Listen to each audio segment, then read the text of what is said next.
Okay, today's Friday, January 17th, and I want to do another quick overview of the visioning meeting we had last night while it's still fresh in my mind. Appreciate everyone coming to that meeting last night and everyone who's been involved. And I know it was late notice, but I'm gonna work to try to go ahead and get something, the next one scheduled soon. But I want to go ahead and run through those slides really quickly again. And so as we're here, we'll kind of jump right in it. And so our session occurred last night. This was the third one that we've done, and we kind of went back and did a review from December because we had a lot of time passed. And so we asked three questions. We asked, why do current members come to First Pres? Why do current members not come? What does First Pres do to cultivate current members? We talked a little bit about that word cultivate, and I'll kind of get back to that. But we looked at the picture that we had seen previously as far as what our group thought.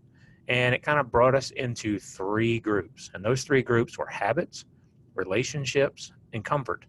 Habits refers to, this is the place I've always come. I'm loyal to this church. That all kind of fits in there. Relationships, we have very good networks, friendships, family. That kind of came through. And then just comfort. It's a place where you feel good, you feel wanted, you feel welcome, you feel at peace. And so all of those three common themes kind of bring us back into what our basic human needs are. I mean, we need those things as just humans. And so it's not uncommon and it's not out of the ordinary that those three areas would be the things that we tease out from those groupings. Now, as far as why current members do not come, we had a lot of things that we put out there. And to be really totally honest with you, sometimes people find a new church. Sometimes they decide not to go to church. But overall, if you look at all these things on the board, a lot of it's just really an excuse. Because if I don't show up because we don't have a full-time pastor, well, that's really just an excuse. Or if I show up because I don't like what's going on in the youth, or there's not enough people in the youth, well, that's not really a good excuse either, because if I don't bring my kids, that's three less people going to be involved.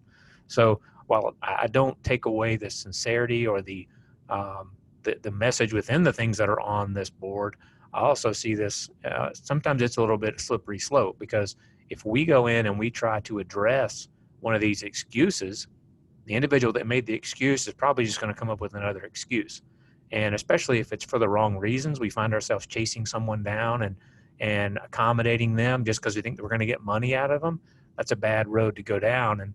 And I'm not saying that's happening. I'm just making the statement that you have to be careful there. You have to be careful making individual accommodations just because someone throws an excuse out there. Now, we spent a lot more time on that, and we wanted to spend more time on the whole cultivation of our members. And so when we asked this question back in December, we didn't get a lot of information, and that really should have been a red flag for everyone.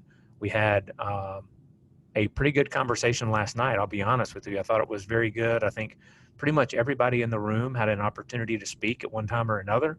And, why this is so hard is because it's very difficult when we look at ourselves. And I think that we had some great information and some great dialogue. And the thing that I like the most about this group, and it's been different people every time, but the one consistent theme is it is a safe place where you can speak your mind and no one's going to get offended. No one's going to get their feelings hurt, because we're all there trying to do what's best for our church.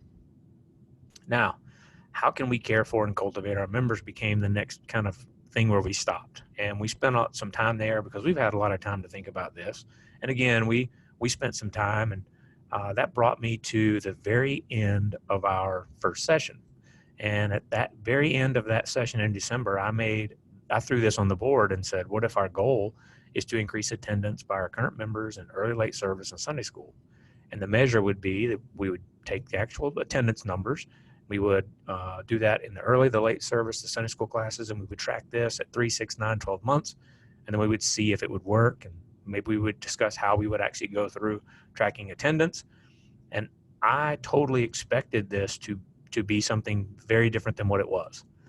This is not a goal, okay? This was a slide that was purposely intended to incite a riot, okay? I fully expected this to bring out torches and pitchforks and for you guys to turn on me in an instant. And that's honestly what I was trying to do, is to get everyone to turn on me to bring out what we really need to do. And so as that session ended, there was a lot of confused looks and there was a lot of things. And I honestly believe it had to do with that third question, because we had such a hard time coming up with how we cultivate our members and how we take care of each other, that I really don't know that everyone was locked in. And the other piece of it is we were there for a long time. I mean, that middle session went for probably 2 hours. So that's another issue altogether. So again, my intent there was to get everybody against me and to get going, and it just didn't happen. So we pretty much shut it down, and then we kind of moved forward. Well, then the next question becomes, what should be the goal? And so after taking all the information that we've had and all the meetings that we've had and the discussions that I've had with other people and kind of the three things that tease out of why we come there, I came up with this. And it's not the be all end all, and it's nothing that's set in stone. And it's something that we had great discussion with the individual words last night. And I hope that it's something that we continue to build on and understand. But this goal could be to provide the Word of God through fulfilling programs, whether it be church, Sunday school, and that, et cetera. That became an issue last night. And I'm going to go back to that build relationships from habits and provide comfort to members and visitors. So programming in this statement would include anything that we do. Sunday school, early service, late service, social gatherings that we do, Wednesday nights, missions, street side ministry, Good Sam. It could be anything, whatever it is. Doesn't matter. Anything that we do that is a program, it could be that. And then at the end of this statement, they build relationships, form habits, and provide comfort. Those are the things that we're looking for. Now, the word comfort doesn't mean easy. There's nothing easy about this. I mean, honestly, everything about this is actually, you talk about going down the road that is not traveled. I mean, it's not easy to do what's on this page, but I do think it's something that we can do as a group. And again, we had great conversation, and I think that it really sparked everyone to become engaged. And so one of the ways one of the things that happens from this is you hope that if we are doing this goal, if we are doing what's in this statement, then we would see increased participation. Now, we don't necessarily mean attendance in that. I mean participation. I mean involvement in all of the different programmings that are going on. So again, that's kind of where we want to go and where we want to talk. And so that you've heard this before, that if it ain't broke, don't fix it. Well, I'm going to throw you a different version of this, and that is sometimes when it works, you have to break it because there's a better way to do it. And last night, I put it out there that if we as a church body are not ready to think this way, then we're really wasting our time, because change is change. Nobody likes it. I don't like change. You don't like change. No one likes change. But this isn't about change. This is about trying to do something better, trying to do something, look at what we are doing and determine maybe the way we are doing it is the best way. Or is there a better way? Maybe we can try it. If we don't like the way that it's going, and we can say, well, we tried, we can go back. We know how this is going to turn out. Well, everything, and I mean everything, needs to be evaluated based on this goal. And honestly, if we're putting time, thought, and resources into something that doesn't meet that goal, we need to ask the question, why are we doing it? And if we can't answer that question, then we have to say, is it really that critical that we continue doing this? Now, again, it is not my goal or my wish to terminate or stop doing anything. There are a lot of things that this church does that are great.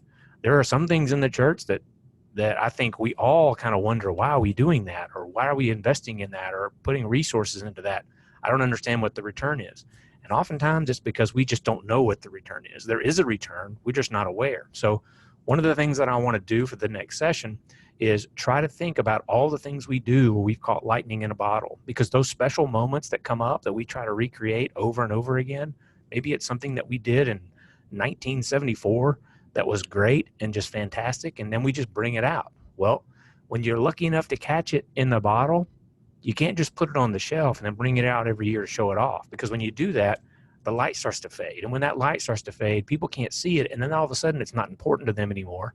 And there reaches a time where the importance of that, just from a generational standpoint, that event is not impactful in the same way.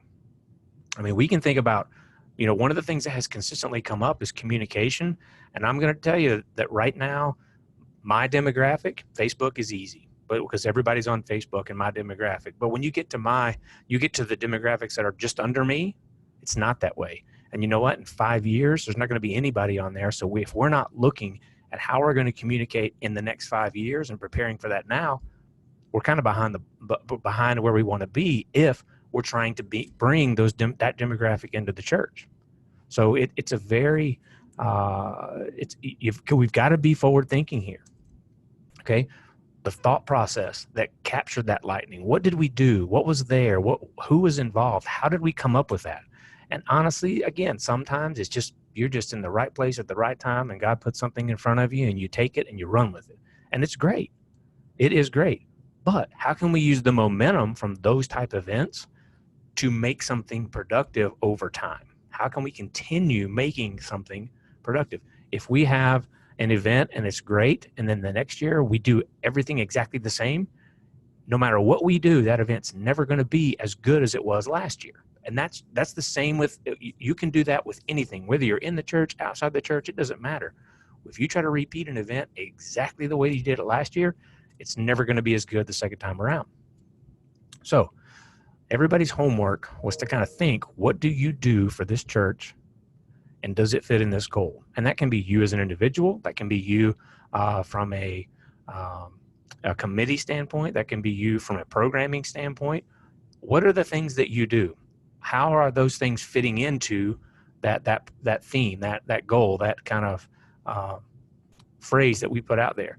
It's not going to be easy, and it's going to kind of be up and down. But if everybody can kind of think through those as we work on that text and work on those words and try to put them together, I think things are going to become very clear of what we need to do.